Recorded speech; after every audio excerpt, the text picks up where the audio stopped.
네, 바로 이어가 보겠습니다. 김병주 민주당 최고위원 오셨습니다. 반갑습니다. 네, 예. 안녕하세요.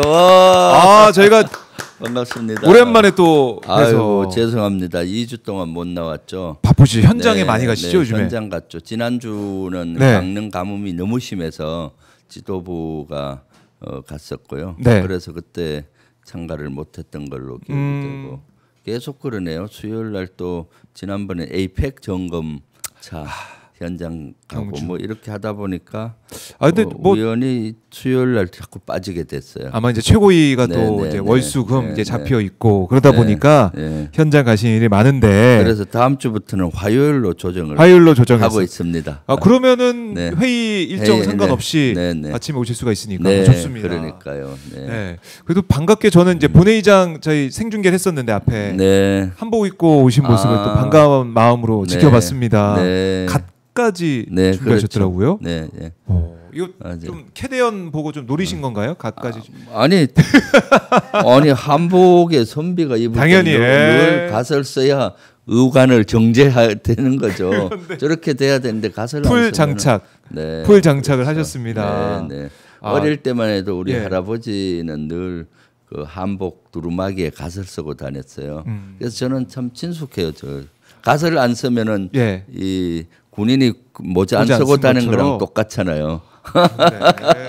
또 딱 보니까 모자 안 쓰고 군인이 밖에 다닐 때 안 되잖아요. 밖에 다닐 때 늘 모자를 쓰고. 맞아요. 그런 또 모습. 그러니까 잘 어울리시더라고요. 그렇죠. 최고위원 잘 모습이. 어울린다는 얘기가 많았고요.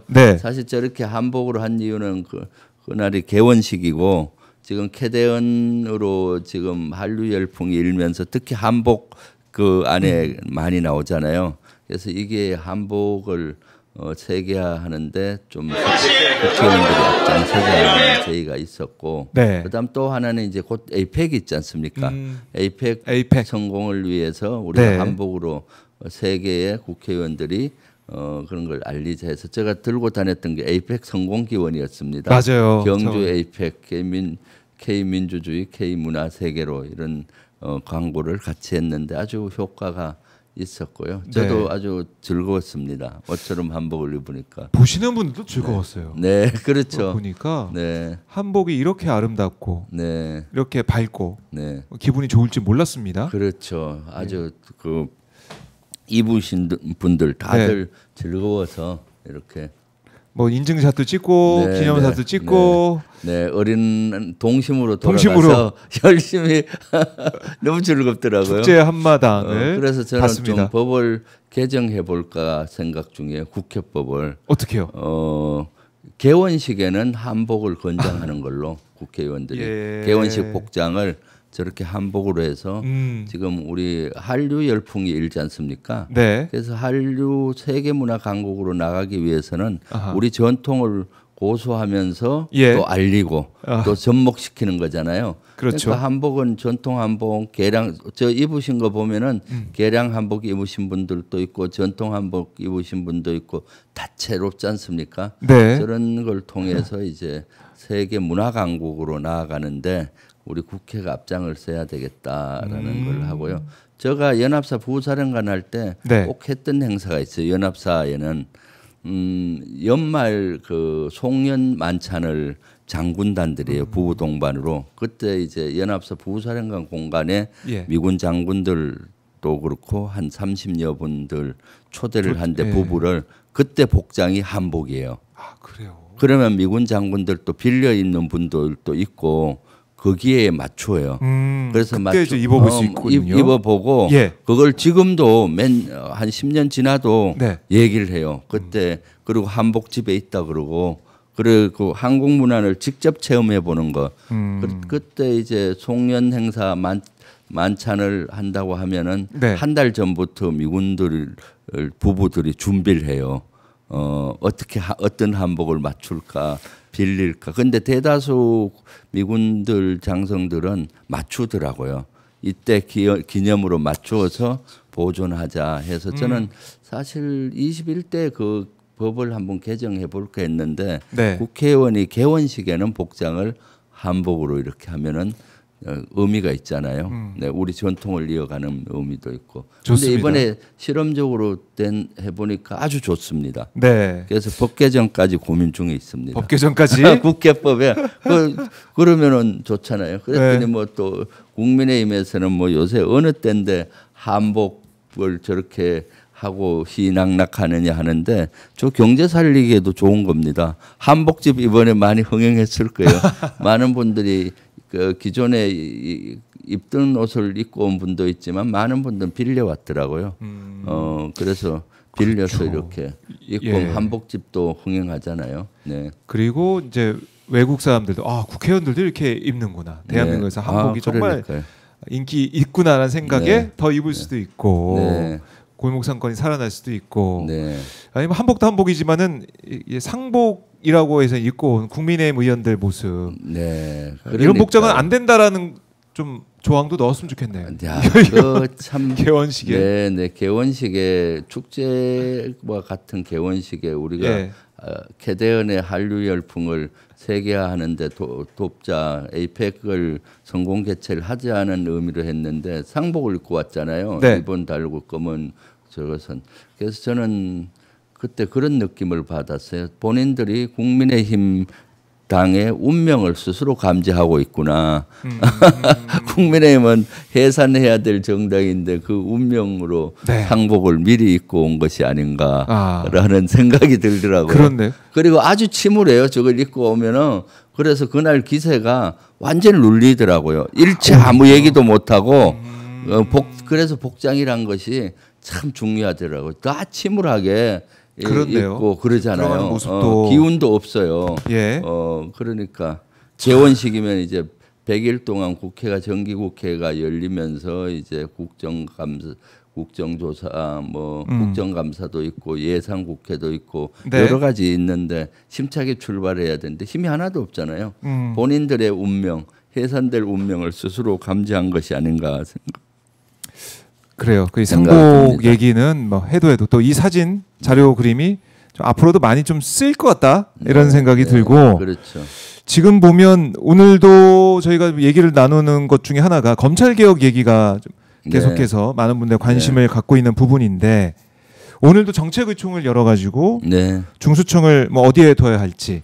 보안 수사권 얘기라든가 이런 것들을 논의를 하겠죠? 네, 그렇습니다. 오늘 정책의총 하는 이유가 그런 이유인데 지금 사실 수사 기소 분리는 이미 그 방향이 정해져 있고 그것은 가급적이면 추석 이전에 법을 통과하겠다는 거고요. 그중에 이제 이것이 정부 조직법과 맞물려요. 정부 조직법 이재명 정부 들어와서 정부 조직법 일부 바뀌는 게 있잖아요. 네. 그런 걸 통과시켜야 되는데 그 안에 이제 그 검찰 개혁에 관련해서 중수청을 행안부 산하로 두는지 법무부 산하로 두는지 이런 것들은 정해져야 정부 조직법이 가잖아요. 네. 그래서 그거가 결론을 나야 돼서 지금 이재명 대통령께서도 국민적인 여론을 좀 듣고 공감대를 형성하고 가자라고 말씀하신 바가 있고 그래서 오늘 의원총회에서 난상 토론을 통해서 무엇이 맞는 길인지 그래 사실 이것이 한번 바꾸고 되면은 잘못 이런 문제가 생기면 그 피해가 고스란히 국민한테 가잖아요. 그래서 그 검찰 개혁에 대한 의지는 확고하고요. 하는데 문제점이 없게 좀 보완을 하자. 그러다 보니까 조금 지금 여러 가지 논의를 하고 의견을 듣고 있는 그런 과정으로 보시면 좋겠어요. 네. 검찰 개혁, 그러니까 이 수사권, 기소권 분리가 되는 것은 뭐 이거는 이제 더 물릴 수 없는 그런 상황인데 구체적으로 중수청을 어디에 둘 것이냐. 사실 부분들. 수사 기소가 분리돼서 기소청, 공소청과 수사하는 기관이 다르게 되면은 실제 혁명적인 변화죠. 그 자체가. 그리고 그 안에 이제 중수청을 어느 기관 산하로 두느냐는 더 하부적인 문제라고 봅니다.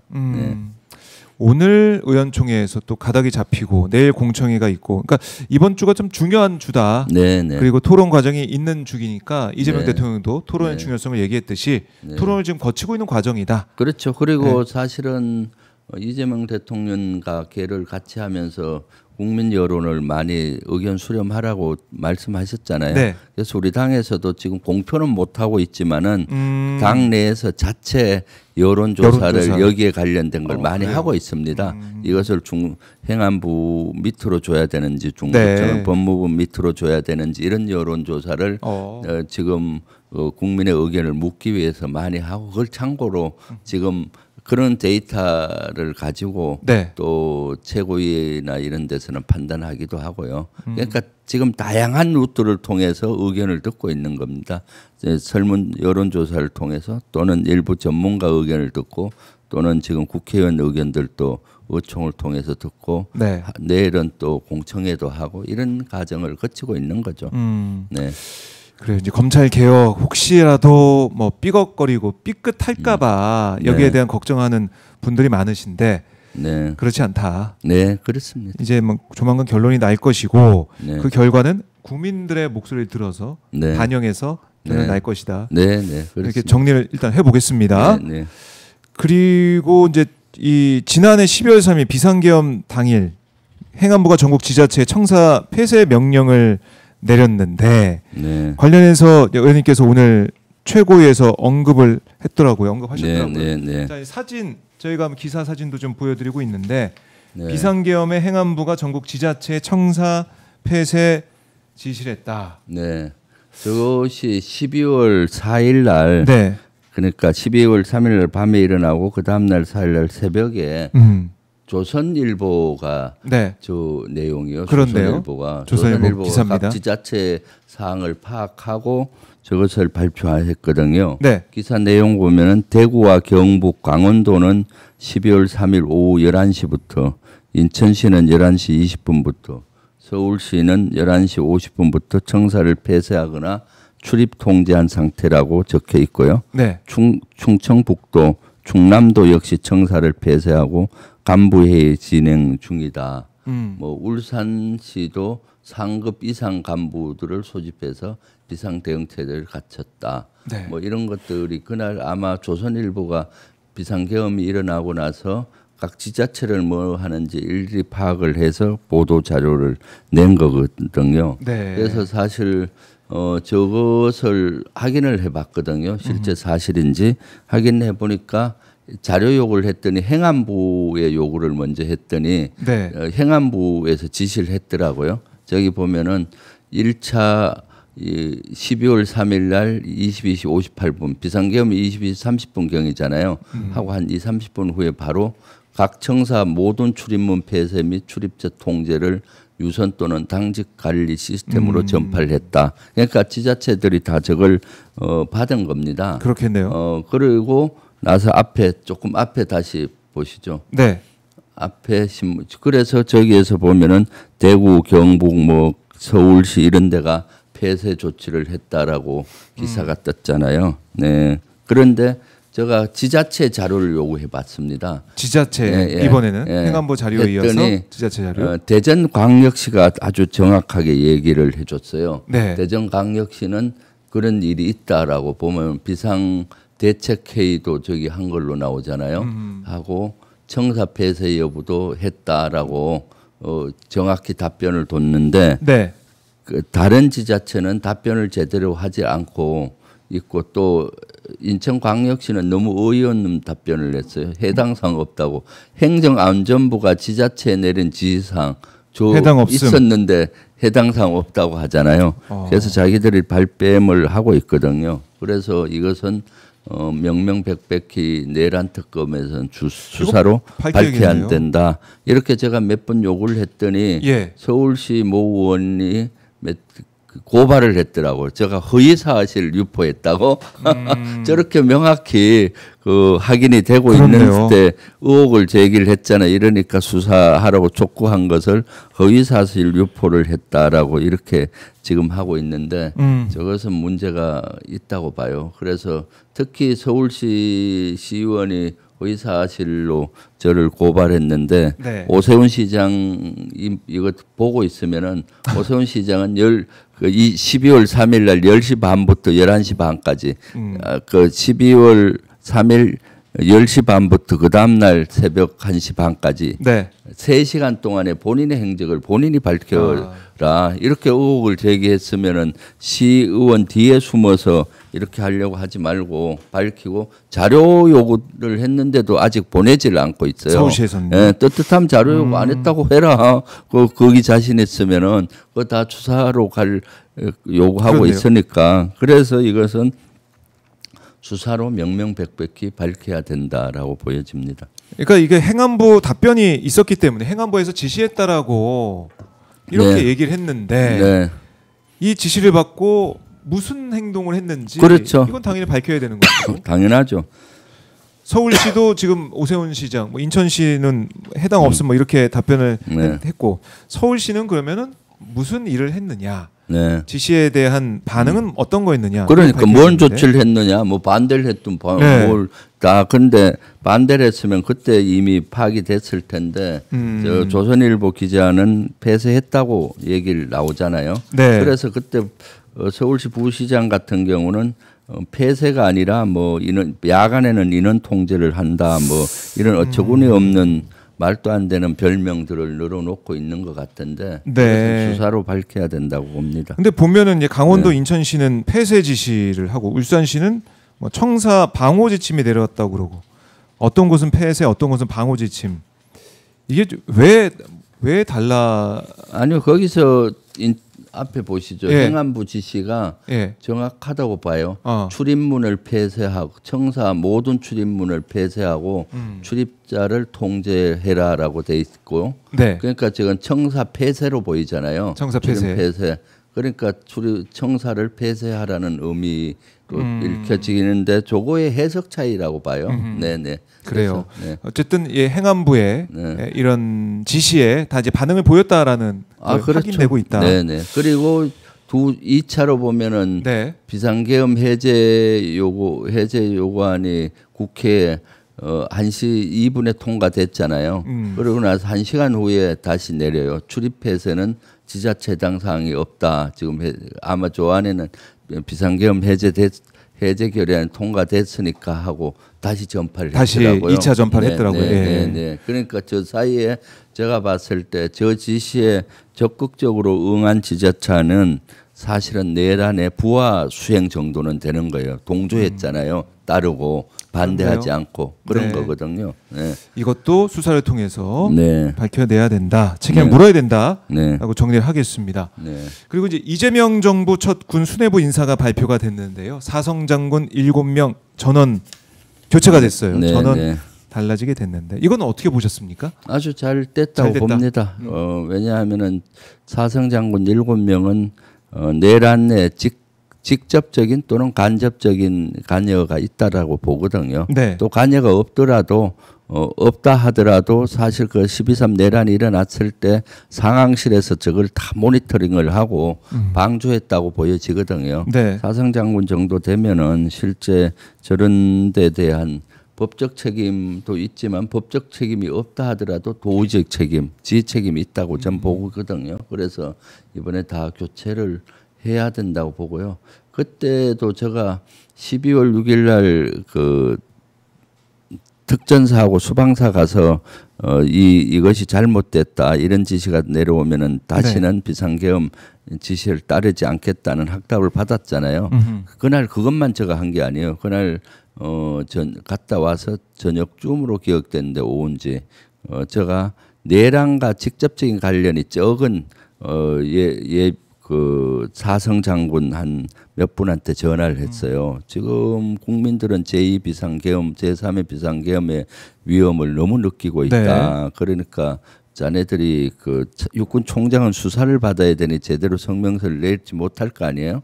그러니까 최고 계급에 있는 사성 장군이 좀 그런 비상계엄은 잘못됐다. 다시는 비상계엄과 같은 부당한 비상계엄에는 응하지 않겠다라고 네. 좀 성명서를 내든가 기자회견을 하든가 해서 국민을 좀 안심시켜야 된다라고 제가 좀 전화로 권유를 했죠. 그랬더니 제가 전화했던 분들은 다 거절을 하더라고요. 그래요.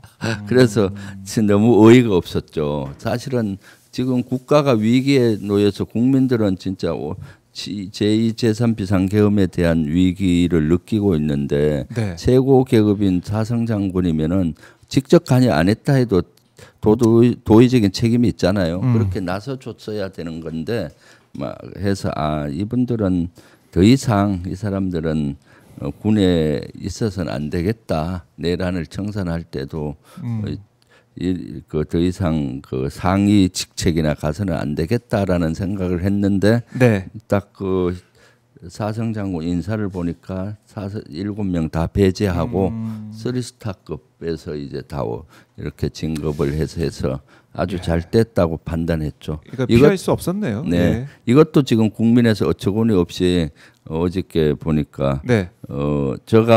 저를 사과 내면 고발하겠다는 거예요. 왜냐하면 정치적인 중립 의무 위반을 했다는 거야. 뭔가 하면은 네. 군은 정치적인 중립을 지켜야 되는데 제가 12월 6일경에 전화를 해서 이게 내란이 잘못됐고 또 다시는 이런 내란에 대한 지시를 따르지 않겠다라고 얘기한 것을 제가 정치적인 중립 의무 위반을 시켰다는 거예요. 그래서 고발하겠다고 하는데 네. 사과 안 하면 고발하겠다고 하는데 내란을 온몸으로 막기 위해서 목숨을 무릅쓰고 특전사 수방사도 가고 또 그날 진짜 바빴거든요. 어떻게든 제2, 제3 비상계엄을 막아보겠다고 온몸으로 했는 이 행위에 대해서 마치 뭐 정치적인 중립 위반이라고 어처구니 없는 프레임을 씌우고 있는데 그래서 제가 올 최고위원회에서도 사과 못한다. 내란을 막는 행위가 무슨 사과할 사항이냐. 고발해라. 고발을 하게 되면은 네. 국민의힘이 스스로 내란당이라는 것을 스스로 인정하는 거잖아요. 내란을 막는 사람을 고발을 하고 본인들은 막지 못한 것을 참여하고 예. 또 해야 되는데 석고대죄해야 되는데 그러지 못하고 내란을 막는 이런 김병주를 고발한다고 내란을 막는 행위를 예. 요새 헌터스의 그 캐대언에 보면은 네. 거기 내란 그 악기들을 막는 거기 나오잖아요. 맞아요. 헌트릭스를 오히려 공격하는. 네, 그래서 요새 댓글에 보니까 예. 김병주는 12.3 내란 헌터스 총사령관 김병주다 이런 얘기가 나오더라고요. 그런 얘기가 나올 정도로. 를 막기 위해서 진짜로 저때 저희 온몸을 던져서 했었죠. 네. 근데 그걸 가지고 이렇게 또 문제 삼으려고 하는 거. 네. 캐대언을 보면 아마 보신 분들 아시겠지만은 정말 여러 가지 방해와 네. 장애물이 있는데 그걸 다 이제 넘어서서 이렇게 뚜벅뚜벅 내란 종식의에서 네. 가고 있는 김병주 헌트릭스 멤버 중에 한 명으로 네. 많은 분들이 또 생각을 하시고 계십니다. 댓글에 그렇게 나오더라고요. 댓글에 헌터스 사령관 김병주로 그래서 그거 보니까 기분이 예. 좋더라고요. 사실 온몸으로 이재명 그 당시 대표님과 함께 예. 막아냈잖아요. 네. 그럼요. 목숨 걸면서. 네. 그때 다들 기억하고 계실 거고 또 이재명 네. 대통령도 이번에 신임 군 수뇌부에게 군은 사람에 충성하지 말고 국민을 바라봐야 한다라고 네. 당부까지 했습니다. 그렇습니다. 네. 군이 제대로 역할을 해야 된다는 말씀을 다시 한번 하시는 것 같고 그리고 보니까 현재 군서열 1위 이제 합참의장 자리에 공군 출신이 이제 기용이 됐다.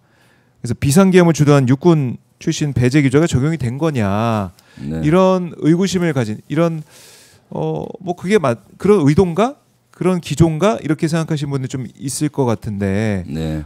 어떻게 봐야 됩니까? 어떻게 보세요? 아니 지금 네.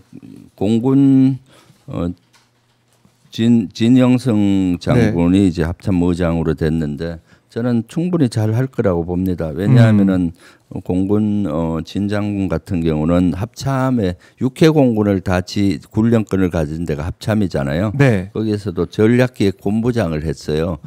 제갈량 같은 역할을 하는 거죠. 전체적인 전략을 짜고 그리고 얼마 전까지 전략사령관을 했고 그래서 국회 공군을 잘 지휘할 거라고 보고 있습니다. 네, 잘 할 거다. 네. 기대가 크다. 그리고 에피소드인데 참 뛰어난 사람들이 다 됐다고 보는데 누가 공군 참모총장 손성락 총장 중장에서 총장이 됐는데 제가 대령 시절에 그러니까 지금 한 20년 가까이 된 것 같네요.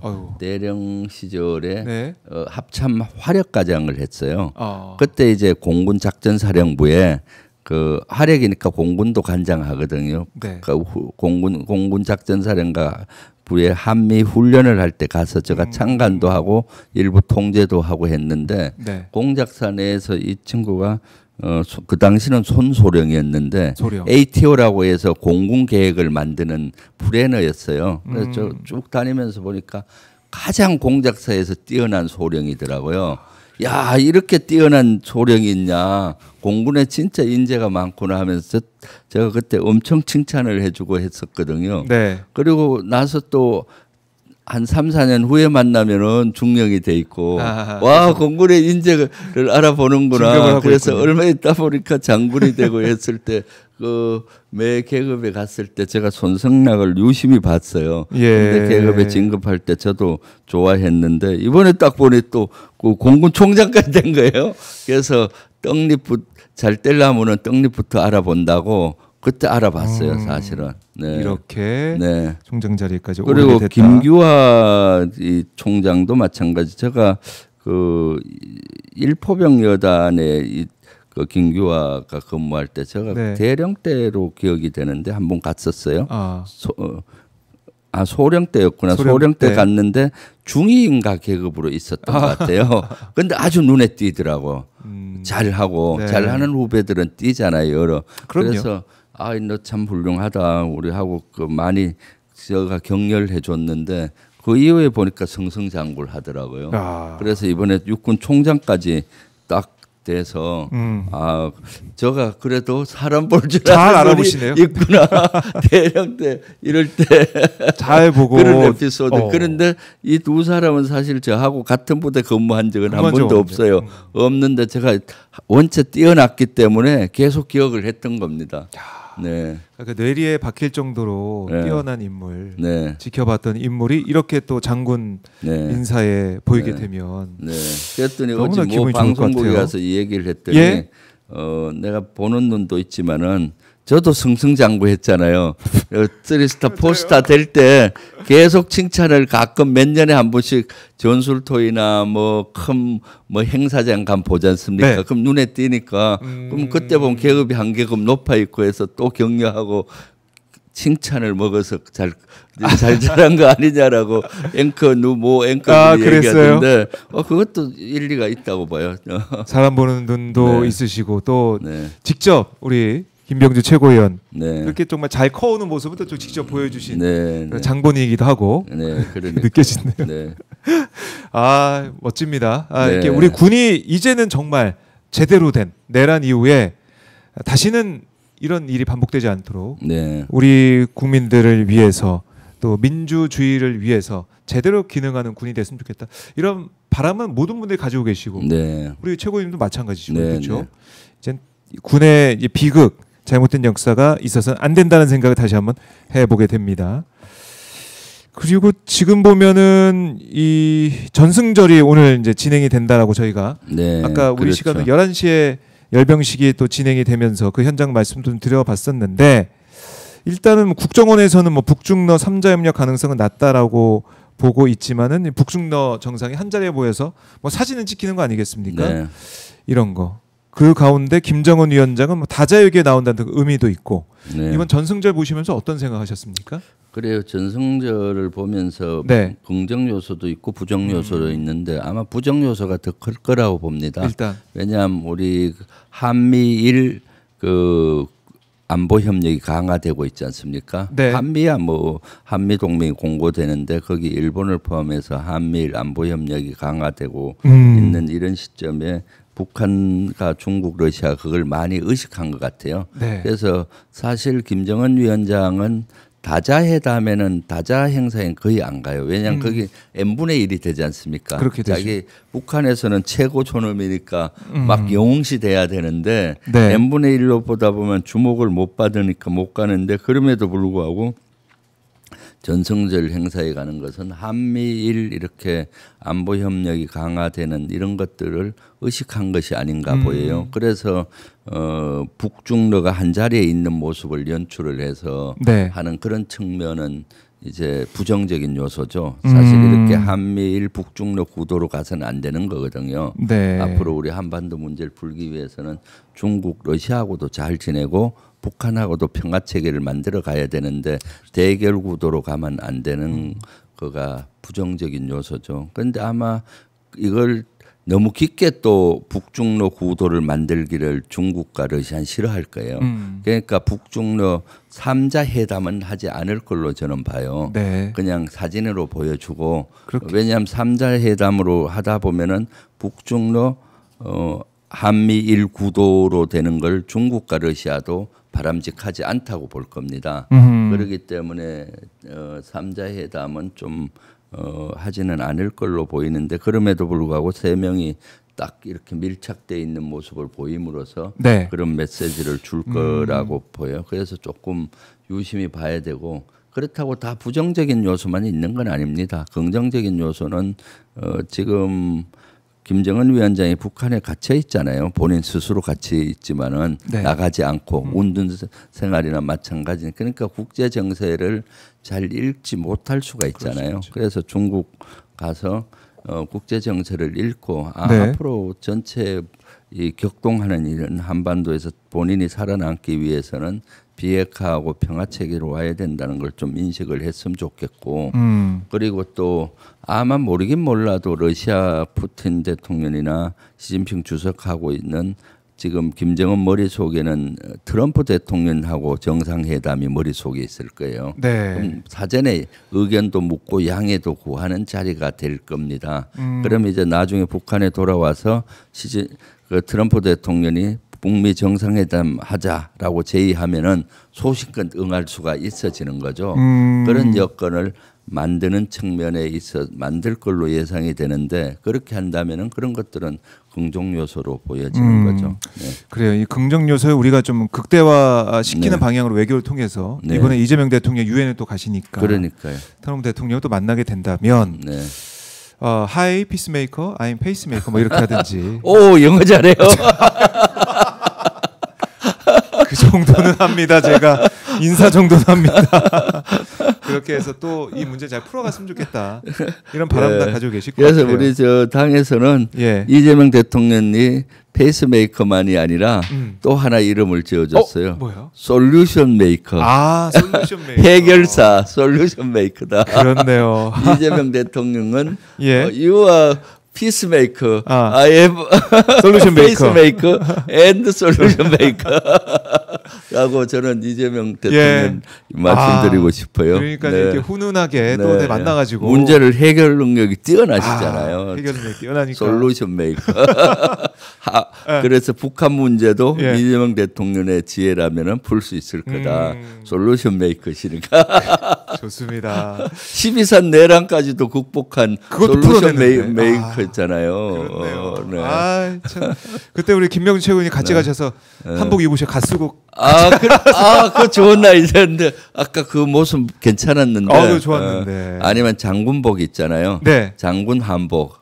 장군 무인이 입는 복장으로 딱 가서 I am 포스터 장군 하면서 너무 재밌을 것 같습니다. 네. 그러면서 Do you know 캐대언? 이렇게 그러니까. 하면서 대화를 또 이어나가도 좋을 것 같아요. 네.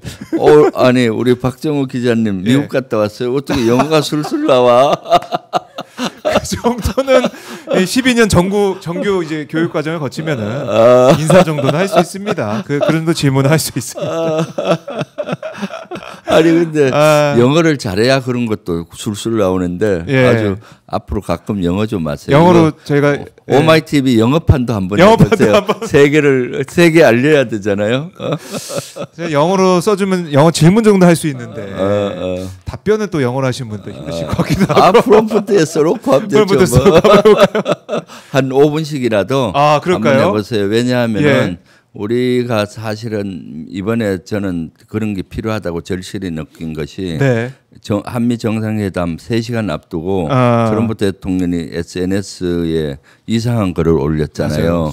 그거는 미국 조야에서는 대부분이 보수 언론들을 영접판이 많이 가 있어요. 그래서 보수적인 시각이 많아요. 우리 진보나 민주 진영에서 일어나는 것들을 영어로 이렇게 하는 매체가 별로 없어요. 그러면 매체를 새로 만들긴 어렵잖아요. 그래서 저는 민주 진영의 유튜버들이 조금 세계화돼서 다만 1시간 정도라도 영어판으로 한국의 국내 사항을 좀 얘기할 수 있는 것이 있으면은 아마 일단 한국의 사항을 잘 알릴 수가 있고 그다음 두 번째는 유튜브 대박 날 거예요. 왜냐 영어 인구가 자그마치 35억이에요. 우리 한글판으로 하면 7천만 정도 보잖아요. 북한 7천만, 5천만에서 동포다 포함하더라도 그러는데 한 50배 이상의 시장인 거예요. 그래서 영어판을 한번 오마이 TV에서 해보세요. 제가 이재명 대통령 대표 시절에 이제 우리도 영어판이 필요하다.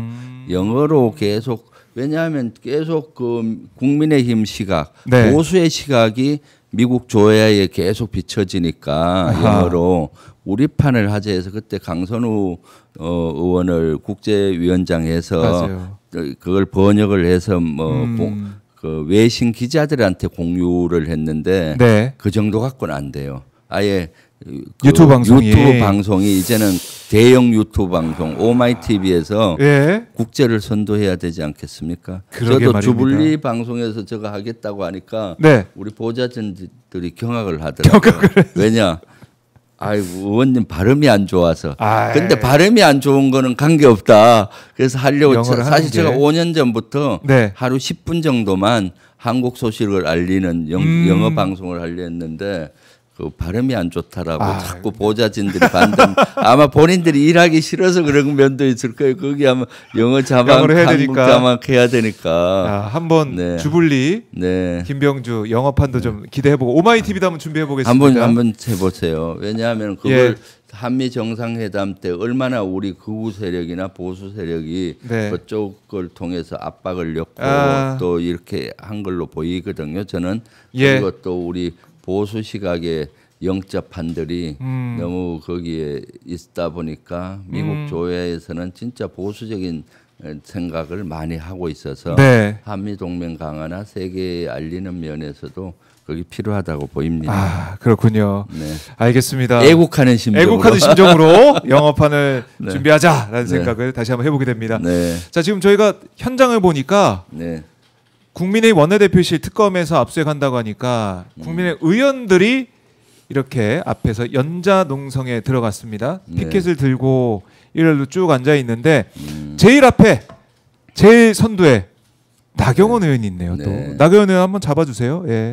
제일 앞에 있습니다. 제일 1렬 제일 앞에 문 옆에 있네. 바로 앞에 좀 앉아 있는데 이거 어떻게 보십니까, 의원님?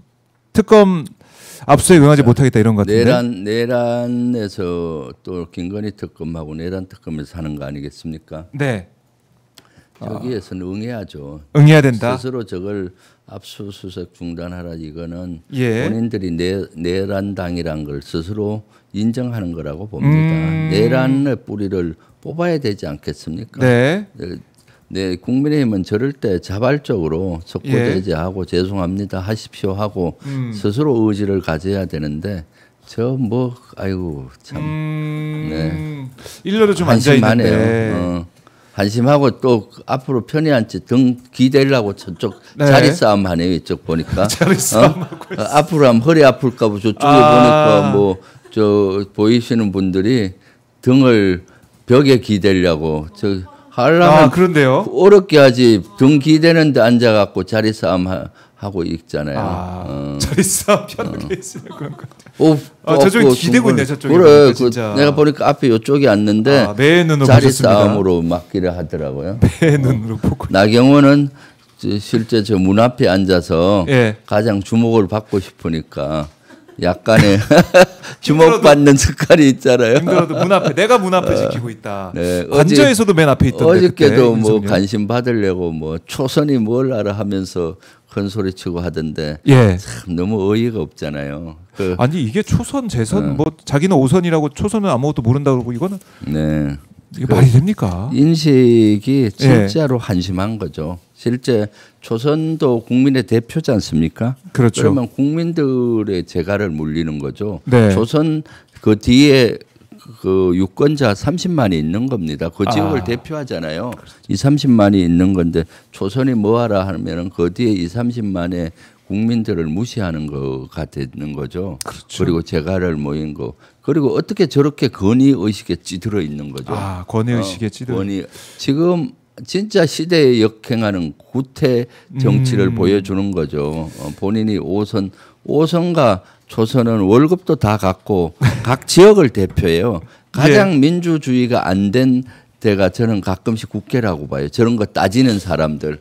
초선, 재선 뭐. 그렇네요. 나경원, 옆자리 나경원 옆자리에 송원석 원내대표가 대표가 앉았네요. 앉아서 이제 관종의 모습을 보여주고 있는데 밀착돼 있습니다. 자리를 중앙에 또 이제 송원석 원내대표 그 옆에 나경원 의원이 앉아 있다. 국회에서도 국회의원들이 저기도 등기되는 거 양보 안 하려고 그 원내대표가 오면 자리 좀 비켜서 해야 되는데 좀 등기되는 자리가 좁아 보입니다. 양보 안 하잖아요. 저쪽에 좌측에 있는 분도. 네, 그렇게 말입니다. 국회에서도 저 봐 다리 쭉 뻗치고. 저 분은 누군가요? 누구라고 하기는 한기호 같은데. 한기호 의원님. 다리를 쭉 뻗고. 이게 좀 다리가 불편한지 모르겠지만. 다리가 뭐 그것까지는 따질 건 없는데. 그런데 눈에 들어옵니다 이게. 양양자 최고위원도 앉아 있고. 쭉 앉아 있는 이미자 기재위원장이죠. 앉아 있고 또 들어가네요. 그러니까 우리 국회에서도 인사를 할 때 뭐라고 합니까? 선배 동료 의원들 이렇게 하잖아요. 그럼요. 선배 후배 의원들 이렇게 안 해요. 그렇죠. 동료 의원으로 다 하죠. 합니다. 선수가 낮아도. 근데 그거를 깼다 나경원 의원이. 그것도 이제 눈에 들어와요. 그것은 본인 스스로 권위주의에 찌든 구태 정치인이다라는 걸 스스로 얘기하는 거고요. 나경원 의원이 중앙에 정중앙에 센터 본능을 또 발휘하고 있는데 참 이게 참 씁쓸한 현장을 보고 계십니다. 그렇죠. 자 이렇게 우리 김병주 의원과 함께 다양한 현안에 대해서 분석을 좀 해봤는데요. 결국 우리 정치하는 또 국회의원들 모습 보면서 다 같은 국회의원이 아니고 여야가 이렇게 차이가 날 수가 있느냐 다시 한번 해보게 됩니다. 네, 그렇죠. 네, 의원님 말씀 잘 들었고요. 끝 인사는 영어로 해보죠. Thank you. Thank you very much. Thank you very much. I am very useful. I am happy. Happy. Thank you, thank you. See you later. Thank you. Please on my TV 구독 좋아요. 그거는 푸시 눌러주세요. 눌러주세요. 고맙습니다. 큰 웃음을 주고 또 가시네요. 고맙습니다. 김병주 의원 보내드리고요. 빠진 게 있어요. 지금 강릉이 가뭄으로 인해서 지금 너무 고통을 많이 겪고 있습니다. 그래서 가뭄 지역에 제가 며칠 전부터 생수 나누기, 생수 보내기 운동을 펼치고 있습니다. 그래서 생수 보내기, 더불어 생수 보내기 하는데 제가 그 장소를 얘기해 드릴 테니까 의미 하고 싶은 분은 PT병 큰 병 2리터짜리를 가급적이 보내주세요. 적은 것보다. 나중에는 플라스틱 문제가 생기잖아요. 저기 생수남. 그렇네요. 생수남. 저기 주소가 강원특별자치도 강릉시 수락골 길 102 강릉 올림픽 파크 강릉 아이스 아레나 앞 여기가 옛날에 올림픽이 열렸던 곳이라서 아주 큽니다. 예. 그래서 지금 생수차들이 많이 들어오다 보니까 강릉시에서 이 장소를 접수 장소로 돼 있습니다. 여기 하면 강릉시 직원들이 다 접수를 해서 그 현장에서 또 차로 바로 분배를 해야 되기 때문에 네. 좀 보내는 곳에 이름이나 이런 게 없는데 요 주소로 이렇게 하면 된다고 다시 한번 확인을 했습니다. 생수 보내면 다 거기로 간다. 강릉특별자치도 강릉시 수리골길 102 강릉 올림픽파크 강릉 아이스 아레나 앞으로 네. 보내주시면 좋고요. 우리가 고통 앞에 온 국민이 같이 했지 않습니까? 그렇죠. 삼풍백화점 붕괴 때도 목숨 걸고 가서 구하려고 했고 예. 대한 기름 유출 때도 많은 분들이 가서 그걸 같이 노력했는데 지금 강릉에는 가뭄으로 국민들의 가슴이 타들어가고 있습니다. 네. 생수 보내기 운동에 적극 동참해 주시면 좋겠습니다. 우리 민주당도 여기에 적극 동참하고 있는 중에 있습니다. 네, 알겠습니다. 오마이TV도 여기에 좀 적극적으로 시청자 여러분 해주시고요. 방송 끝마무리에 이런 것 좀 올려주시면 좋겠네요. 알겠습니다. 저희가 네. 이따가 다시 한번 좀 보여드리도록 하고 네. 오늘 또 중요한 강릉시 가뭄 극복을 위한 네. 참여 방법까지 안내해 주셨습니다. 네. 저거님 말씀 잘 들었습니다. 감사합니다. 네, 고맙습니다. 네, see you later. 네. See you later. 꼭 다시 뵙길 바라겠습니다.